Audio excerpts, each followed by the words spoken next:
Welcome to Brain Vision. You're asked to describe an experiment to test the mirror equation. What are you going to measure and what are you going to calculate? So for a mirror equation, which is 1 over dO plus 1 over di equals 1 over f. This means that we're going to need to measure two of these things and calculate the third thing. The easiest way to do this would be to use a concave mirror.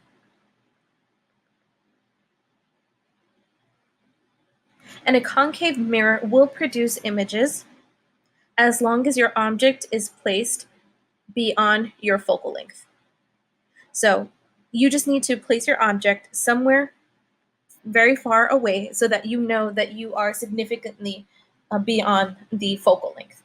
So when you are placing your object, you can measure the distance to your mirror. So this is going to be dO. And then using a white screen or a white piece of paper, you are going to move this around until you can locate your image. So for example, let's say my image is produced here. Then this distance will be your distance of your image. Using both of those values, I could use them to calculate my focal length. We can repeat this equation and this experiment by choosing a different distance of my object. For example, moving my object even further away or even a little bit closer, as long as we are beyond my focal point. So if we move it further away, I can still use this as my distance of my object, dO.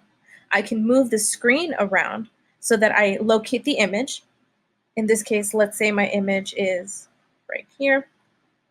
Then this would be the new di, the new distance of the image. And using both of those values, we can go ahead and again calculate my focal length. And we can do this for several different distances and verify that we are getting the same focal length every time.